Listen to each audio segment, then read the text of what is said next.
So you have a car and you don't want it to look that average and you want to add something that will make it look a lot better. Today we're going to be talking about wheels and tires.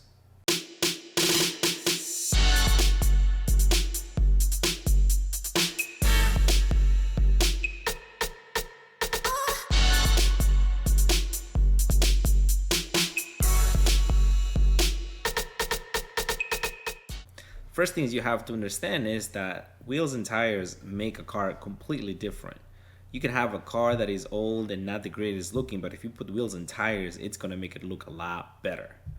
Now, things to consider when you're talking about cars, wheels, and tires. You have to understand the following terms. You have to understand this wheel size, the bolt pattern, and what stands or what you want your tires, wheels and tires to look like when they're installed in the car.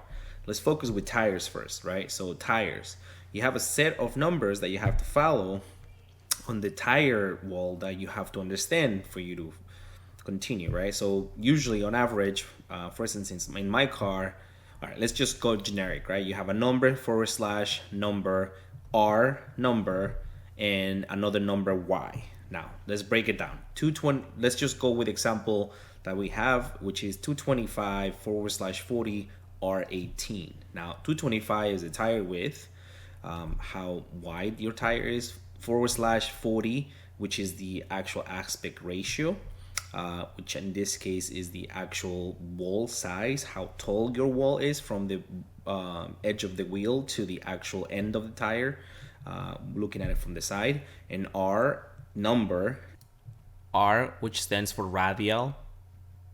In this case, 18 is the actual wheel size, the actual wheel that fits into the tire. And last one, which is the number Y, which is the speed rating, which is the max amount of, I believe there are tons, I could be wrong, but it's how much load it can take. Now, your wheel pattern, bolt pattern, right? So every car is different, but it depends on what kind of car you have is what bolt pattern you have. Now, bolt pattern is just specifically, or just to put it simpler, is you draw a circle that touches every middle point on all your studs where your wheel goes, and that is what your bolt pattern is. Now, you can have 5, you can have 4, you can have 6. It depends on your car and make is going to be how many, but in the numbers, for instance, in Subarus is 5 by 114, which means it's 5 spokes and it's 114 the distance between each other.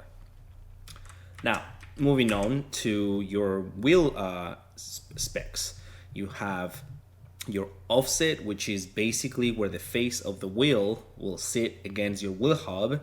You have your well, let's continue with that. So you can have positive offset, negative offset, or you can have 0 offset. Now that means that you can have your wheelbarrow sticking out a lot and your actual spokes are inwards, which gives you a negative offset. But if you have a wheel that is completely flush with your lip, then that means you have a positive offset, meaning that your wheelbarrow is going to either go into the wheel, into the hub, or is going to go out into the hub, or as I mentioned, 0, which is going to be exactly in the middle of the barrel. Usually it's preference. I love better when the wheels have the negative offset, because then you have that wheel spacer coming out, but then also depends on the car, because if your car is not wide enough, then it's gonna look very off. Also to consider about the wheels, you have diameter and you have the width. Now the width is the distance between one side to another side if you're looking at it sideways, and then diameter is the amount of, or the size from, if you set the wheel standing, what will be from the floor to the end of the wheel. And that's why when people ask what kind of wheels I'm running, for instance, me, I'm running 18 by 9.5, meaning that I have 18 inches of wheel size, the actual diameter, and I have 9.5, which is the width of my wheels. One more thing to consider is when you are actually taking off your wheel and putting on your wheel, this is independently of what choice you want to take, you want to follow the actual a pattern when you are removing the wheel or putting the wheel to avoid any damaging to the studs. Now, usually when you have, let's just pick a random which I'm most familiar with, which is the 5 spokes. Then you have 1, 2, 3, 4, and middle point, which is 5. Then what you would do is you would follow a star pattern, which you would actually follow on undoing and doing, tighten on and loosening your bolts. And then that way you are securing it properly. We have side, side, side, side, side, side, instead of going 1, 1, 1, because then you're tightening on one side, you're pulling the other side, creating a gap that can potentially put stress on your studs that you do not want to have.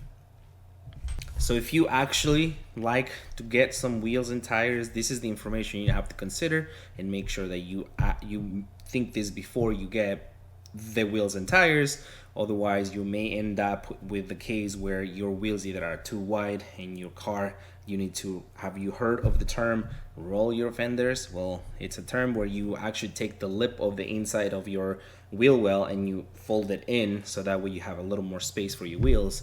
Not everybody likes that, because you're basically modifying your car. So if you don't want to have that, make sure you research about the total amount of space that you have in your wheel wells and the bolt pattern, and what is the max size that you can have wheels and tires on your car. Don't forget to like, subscribe, and comment, and I'll catch you in the next one. Peace out.